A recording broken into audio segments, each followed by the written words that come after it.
Why not? Okay, cool. Ik zal dit doen. Okay, ik zal het doen. Fun fact, we are both health and fitness coaches, but Yeah, we really like cookies. yeah, we do. For fun aside, there's some important info that we want to get across today. Me and Wayne both are currently working with loads of online clients, so we thought it's a good idea to kind of talk about a few important topics today. Absolutely. I had a client, like, it was something I never thought about really in depth, but a client asked me like a while back, he's like, yeah, I mean, yeah, you're a PT, you're a coach, like you probably don't, like, I know you eat well and all that stuff, but like, dude, Yeah, like, this the perception. happened, and this weekend I was out and I had a beer, and I looked at him, I was like, dude, you don't understand. Yeah. I do exactly the same stuff as you. Like, Yeah. brew. The fact that I get Bro. to, yeah, the fact that I get to spend most of my time in the gym makes that I can kind of make up for that in a way. Yeah. It doesn't mean No, I don't I have know these that. struggles, right? Yeah. You have a better understanding of how to kind of, adjust your lifestyle in such a way that you can get away with it, but also see results and not derail your results at the same time. Yes, and I obviously have a bit more knowledge of how to manage it, and I've had the time to then develop skills, because that's all it is. Yeah. I've had the time to develop skills to then work on these things, and because I've helped so many people, we have the skills to do it in a good way, and we're very much more aware of these things, right? Yeah. So it just becomes second nature as well, and I think that's the main thing that we want to teach our clients when we start working with them, is basically creating that foundation from the beginning, but then also helping them to understand and give them the tools to be able to, be making choices here and there where they need to adapt to their surroundings. Or just take them out of their head and sometimes just be like, hey, it's not that complicated. Here's some information about something that's happening. Here's how you navigate that.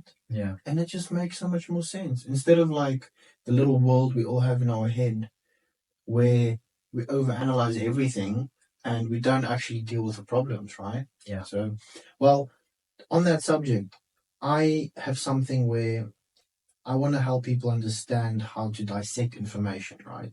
We all have different reasons why we might not be heading towards our goals, but there's a simple way that we can allow ourselves to navigate any bit of kind of information or things we don't understand, right? So we can think of it as, let's say, 3 very unconventional ways of navigating any kind of information and keeping perspective and understanding how to maintain a steady pace towards your goals, right? And see results as you go, right? And number 1 is it depends on the dosage. The dosage always matters. Yeah. Number 2, it depends. It always depends. It's always an individual thing. And number 3 is, does it matter? So ask the question, does it matter? As well as always say, it probably doesn't, because generally it probably doesn't matter. Yeah. Right? And if you see any information out there like, there's just so much to pick from. Let's say Coke Zero, for example. Yes. Sweeteners are so bad for you, and you will have cancer in 2 years from the day you start. No, next week. Yes, next week. Yeah. That's the problem. Like, I mean, you have quite a bit of Coke Zero every now and then to help your cravings, right? And how does that help you on a daily basis to kind of even stick to a recommended calorie allowance on a daily basis? Well, this is the thing, right? Because we could be saying technical things and get really tricky about it, but because it's carbonated drink and it's sweet, it fills me up, it's refreshing, and it just satisfies me. And then I don't feel like eating sweets afterward, right? I am very similar to people who have slow metabolisms. No, I have more of an emotional connection with food, right? Like a lot of people do. And I like to eat something sweet at night, and it just helps me to not do that. Yeah. So it's kind of takes you back to the beginning, like the dosage is the poison. So everything in moderation. But again, what would you rather do? Have one Coke Zero every second day or every day? Or would you have or try and cut out Coke Zero, but then end up binging on stuff like cookies and chocolates and all the good stuff that we still like doing, but we only have it once in a while. So we have these strategies to, stick to whatever we know we have to for the week. Well, that's where someone could ask the question. You see information online, you see this video pop up in your face, and it's like, all in the all. Look at this processed garbage. Don't eat this stuff. And then you can ask the question, does it matter? Probably doesn't if you're not like drinking 500 cans of it a day. That probably doesn't matter. Dosage is the poison. Yes, that's the first one. Second one being, it depends. What does it depend on? Okay, it depends on, right, how often you're having it, how you are using it in your life. Are you using it for a reason? Is it actually like doing something? Are you doing the one with sugar or no sugar? Don't do the one with sugar. They taste the same. And are you actually having that in conjunction with a lot of other crap? Yeah. So that is the big thing, right? Like, we know there is not a lot of research that says definitely, okay, these things are horrible for you. There is just not. But we will argue with people for days about it. Yeah. So then we rather say, okay, well, let's say you make it complicated. Oh my gosh, you can talk in circles, right? Let's say, okay, what do we know about the health benefits of reducing adipose tissue, losing fat? Yeah, it outweighs having a Coke Zero. Yeah. Every day. So let's say the Coke Zero did help us lose a bit of fat. Inadvertently, the Coke Zero had allowed us, it's a tool that allowed us to do something else that has a way more benefits. So if I only keep looking at the Coke Zero, I'm not seeing the whole picture, and that's why it always depends. Yeah. It's just how you kind of adapt your lifestyle to having certain things that are going to either give you the result that you want, or it's going to allow you to feel emotional about every single bad decision that you make. Yeah. That's so important, right? And then we can get onto consistency. Because, I mean, you see the boringness of being consistent. Yes, but I think it's very boring because people are always just saying consistency matters. Yeah. If you don't show up day in, day out, nothing's going to happen. Like, you guys keep scrolling through information that we already know. Like, it's true, but what does consistency mean for us? Firstly, it depends. A lot of moving parts to that. It depends on so many things. You can ask so many other questions that will decide that, right? And this comes back to something we spoke about, which is happiness. And how I want to put that together, and then I'll let you go, is people always want to be happy so that they can then feel like they can do good stuff. And then that would be consistency. Yeah. Right? But we obviously know there's a bit of a problem with that. Yeah, because you're not going to feel happy every day. And also the one thing that I actually said this to one of our community calls the other day that we had, and I had one lady actually bringing up the fact that it's just been a terrible week. She's had a rough time, and she's obviously had the challenges like all of our clients do, and she's just not feeling happy at the moment. And I kind of said to her that, listen, think about it like this. You're basically attaching all that negative emotion to the fact that you're not happy. But if you really try to define happiness, could you define happiness? What does it actually mean to be happy? So there wasn't really a good answer there. And it just takes you back to the fact that you are attaching all the negative emotion to happiness, but you can't even define happiness. So it means that you're not really going to even know when you are happy and what happy means. Well, then you could also come back to the like, does it matter? And it probably doesn't, because it doesn't. How you can navigate that is, let's say we give happiness a definition, which I think we're pretty close to. If I say happiness can be derived in two ways. Number one, is when you help make someone else's life better. Okay, you make a change to someone else's life. That and feeling you get.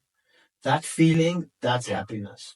Number two is when you yourself grow, when you get to the next level, when you push Progress. through You can see and feel discomfort, progress. which comes from discomfort. Yeah.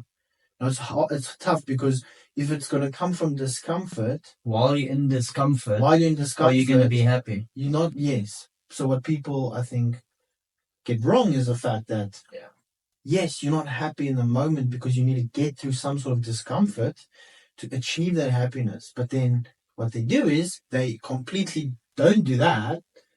They instead go for short-term instant gratification / pleasure. So people don't understand there's a difference between pleasure versus true fulfillment and happiness in the long run. So if, let's say, we said, okay, that's the definition for us, and we say, okay, help others make their life better. Number two, get through discomfort, and grow, create and I'll be happy. Because I know if I've had a very long day, but I did good stuff and helped people, I feel amazing.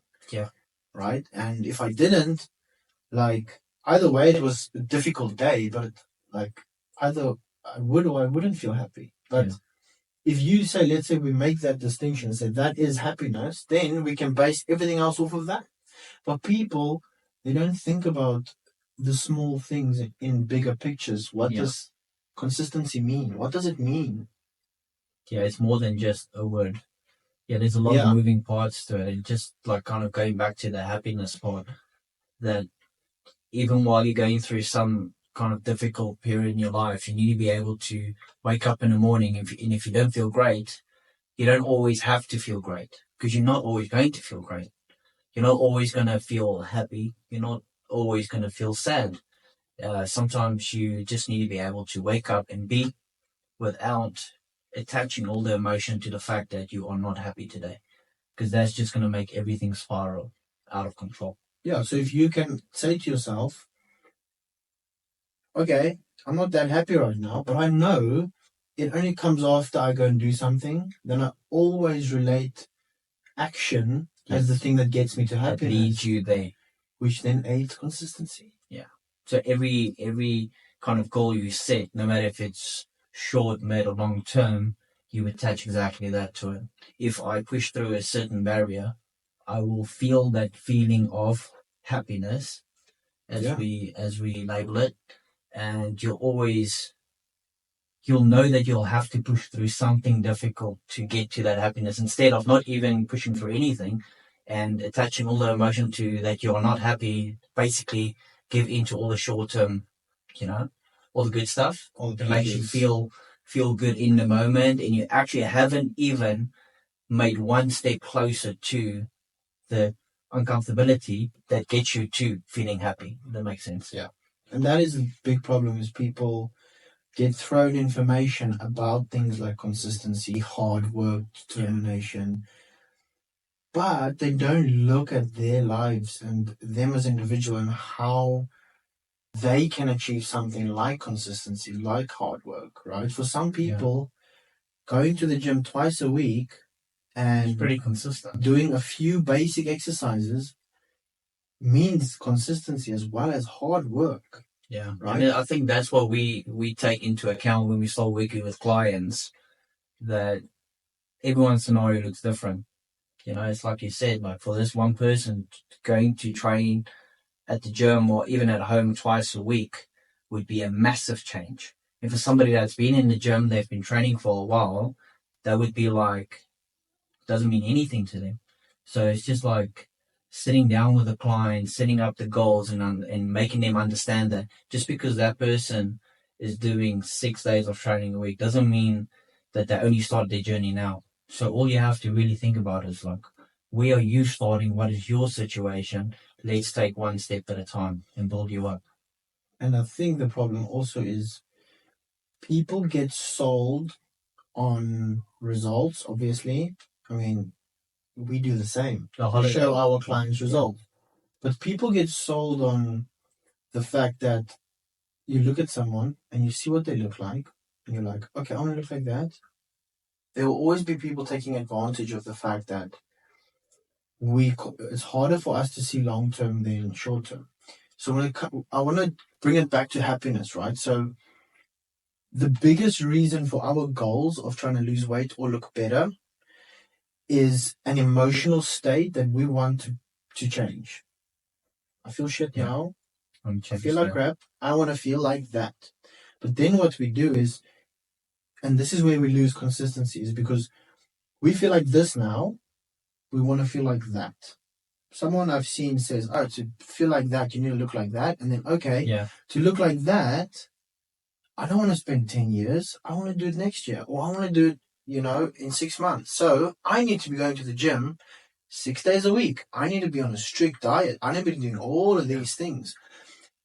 And then that always fails because, and right? They are unhappy. And then they are unhappy because now you were after an emotional state thinking that's the way to get there. But that thinking was wrong. And that's why you can't be consistent because where you want to get to, that emotional happiness state, it's not realistic. It's not realistic. Having the realistic expectations from the beginning, that comes all back down to why we sit with our clients and we explain to them, this is what you would like to achieve. This is where you went. Don't think unrealistically. This is what you can achieve realistically in the next 6 months. Also, another reason why we take them through the specific phases of the program, where they have to do their reset phase, they have to do variety, and then they ultimately go into the autonomy phase at the end. And for everyone, although they're going through the same phases, it looks different for everyone. And I think the most important thing is just being very realistic and setting the expectation in the beginning. So, and then also controlling your emotions or helping, and this is where we come in as coaches.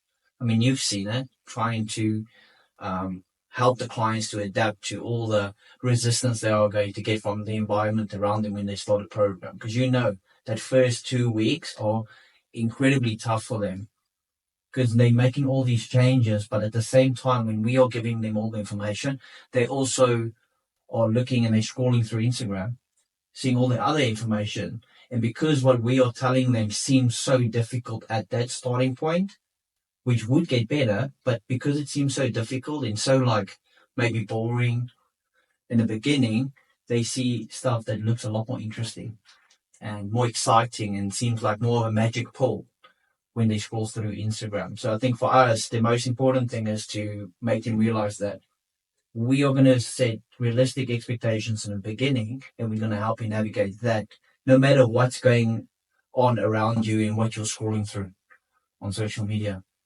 The thing is, our program and someone else's program could get people the same results. Yeah.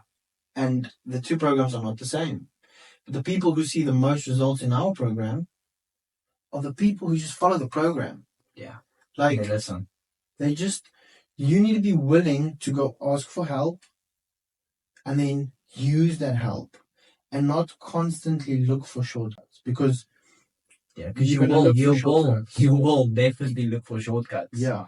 But also we might then manage someone's expectations or we might give them a shortcut, but it doesn't mean it's a shortcut. We explain to them, hey, try this. Maybe this weird thing might work for you. Yeah. It works for me or it works for someone I worked with.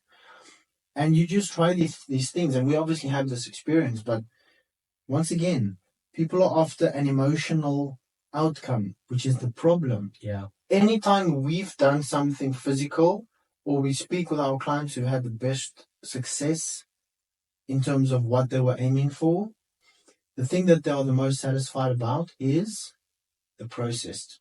Where they got to was not what they expected. Yeah. It's what they ended up enduring in that process and what they could actually push through.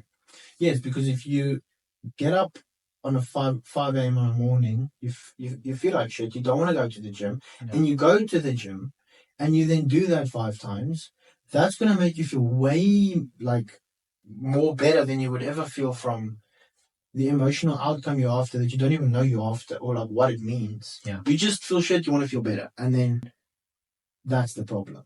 Yeah. And when people say, you need to enjoy the process or it's all about the journey, people, again, they don't think about what does that mean.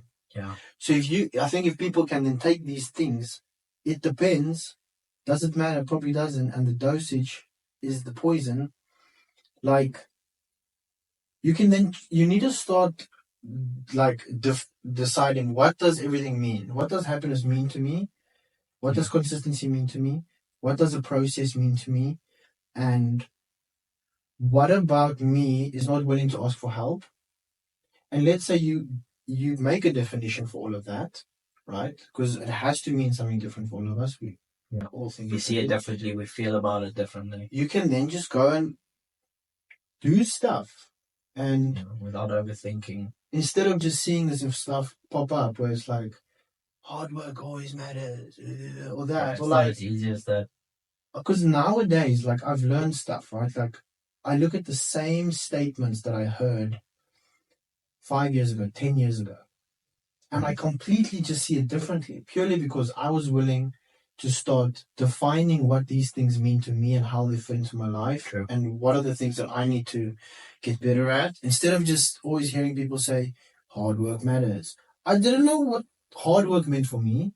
Yeah, I don't know what's hard for me. Yeah, it's different. So I think if we can define these things along the way, as well as understand our ego is always going to want to do something easier because discomfort is just not always fun, we're going to make excuses, right? If there's something that you bring up as an excuse and you're willing to look at yourself and say, I'm making an excuse about this, you've won. Whether you change it or not. Yeah. If you're willing to accept that. Yeah. And that's the biggest thing with our clients. Our clients who are willing to listen to us and us give them hard feedback, and they can take it, even if they don't change it immediately, they will win. Yeah, because it means you need to kind of put your ego aside, and not ego as like, oh, I have ego.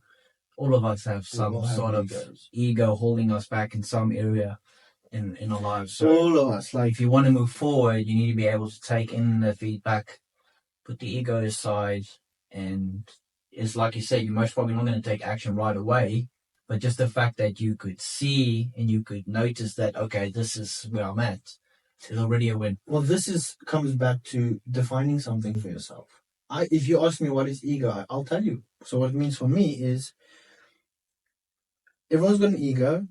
My ego is trying to keep me safe. Now, whether that means bringing other people down to make me seem like I'm stronger, or doing something to keep me safe, the inner child, or whatever you want to call it, like where I am the most comfortable, my ego is always trying to keep me there. If someone else does something wrong, I have to blame them. It's their fault. Lay on the hooter. You should stop doing it. As long as you're safe. That's my ego. So I need to understand my ego is trying to keep me safe. So if I do something, or let's say I'm not courageous enough yet to take certain steps, and you as a coach comes to me and says, hey, this is not good. Like, here's a reason for what's happening and it's not right. Then I just say, oh yeah, but it's because of this, or it's because of this. That's my ego just trying to protect me, right? To keep me comfortable. Yeah, because now I don't have to deal with it. So that's what ego means. And I think if people can just start creating like rules in their life and say, this is what this means for me, and I'll just live by that. And that will probably change. They'll see a lot more progress on a daily basis. And it always depends on so many things, and it probably doesn't matter what you believe, but if you believe something and you go with it and you see progress, you'll see a lot more progress than having your mind scattered all over the place. Exactly. And this is the thing I was most frustrated about, when I always hear people say, you need to be consistent. And I'm like, what does that mean? Yeah. It's not as simple as that. It's so much more confusing. So anyways, I think like there's a lot of things we touched on, but to kind of get back to the main kind of picture, it is creating some kind of structure in a way where you can kind of look at information, navigate the world around you in a way where you can always kind of get back to some foundation where you can analyze stuff. Yeah, 100%. I think that's pretty valuable. I think even with us working with so many clients at the moment, this is the kind of experiences that we are dealing with on a daily basis, and we see the progress in our clients. We see the kind of difficult challenges they have on a daily basis, and that's why I would love to continue to share with people out there. so they can actually listen to this and think, oh, maybe there's something that I need to go be looking at. Let me go define what it looks like for myself. What's part of my ego is holding me back from, moving forward in the right direction. Yeah, and I mean, sometimes just have a cookie. But understand why, and you're going to get to great places. Yeah. And most probably, again, dosage is the poison. Yeah, always. Yeah. But if you have, like we just explained, a way to get back to the center, right, and understand that you're trying to develop ways of creating processes and stuff and steps in your life to get somewhere and deal with discomfort, because then you get to happiness. You can navigate things better, right? Instead of just seeing information pop up and you're like, oh, I do that wrong. I don't know why, because I don't understand it actually, but I'm doing it wrong because there's cool music playing and people are saying things. Yeah, and it has the right thumbnail. Exactly. So everything online is a business. It's provocative. We have a business helping people to see results, look better, lose weight, like fat loss, not weight loss. But at the end of the day, if you look at someone, like, that's why I don't get upset with these things online, because I understand it's a business. I get upset because I know how badly it's affecting other people. And that's why our clients. That's why we're sitting here doing this. Affecting our clients, and this is the reason why we want to talk about it, because we know that even though we try and give our clients so much structure, we want to give them like one specific strategy to follow, and we can always adapt. When they go through social media, this is the kind of provocative content that they see on a daily basis, and it messes with your mind. But it's because people don't have a sense of identity and belief system about certain things. So they try and go look for something to attach themselves to, attach the emotion to. I think that was pretty helpful. Yeah, man. Thank Thanks you so much. We'll catch up soon. If you guys have any questions, throw a comment down below. Wherever you watch this, reach out to us. I mean, we're always there to help. And we'll just keep doing loads more of this. Good. And if you're watching this and you're not a current client, feel free to reach out. If you comment or DM the word ready in our inbox, we'll know exactly what to do. We'll give you some more information on our program. And other than that, thank you for listening. Thank you, mate. Thank you, bro. Go have a cookie.